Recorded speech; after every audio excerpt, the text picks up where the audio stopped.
SB 277 would still allow medical exemptions, but backers of the bill say most of California's childhood exemptions aren't for medical reasons. Instead, they say parents opt out of vaccination requirements for personal beliefs. Here with a perspective from the medical community is my guest speaker of the California Medical Association House of Delegates and past president of the San Diego County Medical Society, Dr. Ted Mazur. And Dr. Mazur, do you support this bill? Absolutely. California Medical Association, a big coalition of other physicians and non-physician groups that are looking out for the community of California, the individuals and the community at large, support this strongly.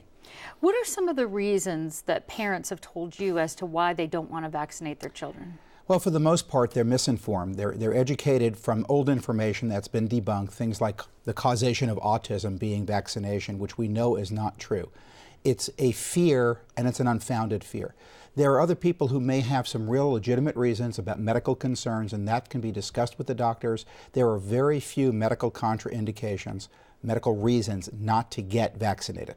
Fear of getting autism or other things, well, that's not one of them. No, absolutely not. All of the things that people have put in the lay press and that have blogged all over the place about vaccination, simply untrue. Very well studied, very well understood. The bottom line is the risk of getting an adverse, a bad reaction from the vaccination is infinitely smaller than the risk of having a bad outcome from getting the infection that you're being vaccinated against. Sure. What do you tell parents who come in, though, with those unfounded concerns? Well, we have to have a conversation that says, what is your concern, what's your worry, and give them the facts, steer them in the direction of factual information.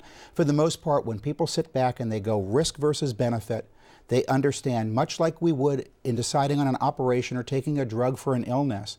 You understand not everything's 100% safe, but your outcome is going to be better personally with that vaccination, the child's outcome, and there's a community commitment here as well. A lot of things we do in California, in the nation, under law, is to protect a community at large, not just ourselves. Sure. Now, some pediatricians, I understand, are refusing to see non-vaccinated children.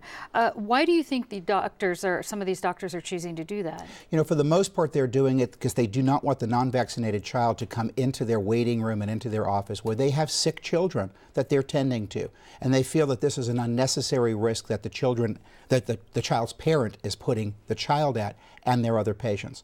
In other situations, it's simply at some point a doctor says, here's my medical advice. If you don't have a really good rationale for not following my advice, I don't think we have that physician-patient relationship anymore, and you need to find somebody else who you can work with. So it's ethically okay for a doctor to refuse a patient? Well, it's ethically okay for a doctor to say we don't have the relationship, and since I find that you're not going to be willing to follow my advice, I don't think we can continue. About 10% of kindergartners in California are not vaccinated. What's the public health risk with that sort of percentage? You need about a 95% vaccination rate to get what we call herd immunity. That's the protection in the community. When you get below 95%, you are now subjecting the public at large and the children and the adults in that classroom to the risk of an infection for which they may not have had a proper vaccination, or the vaccination may not have been effective, and the children who are there with good medical reasons not to have had the vaccination. You're subjecting them unnecessarily to a risk of exposure. In the community at large, you've got babies who are too young to be vaccinated. They're being exposed unnecessarily by people who are not vaccinated. Now, some parents say this is a civil liberties issue or a personal freedom issue. Don't they have the right to refuse medical intervention and medical treatment? Yeah, nobody is going to take their child away from them and stick a needle in their arm. That is not what this bill is about.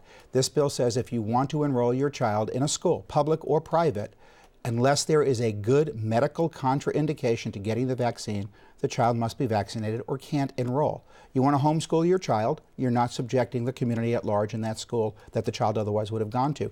That's still your right. Whether that's the right decision medically, another discussion. But nobody is stealing away the rights for them to make a decision. It's just what they're going to do with their child when they say no. Now, similar measures to ban personal belief exemptions have failed in Washington and Oregon.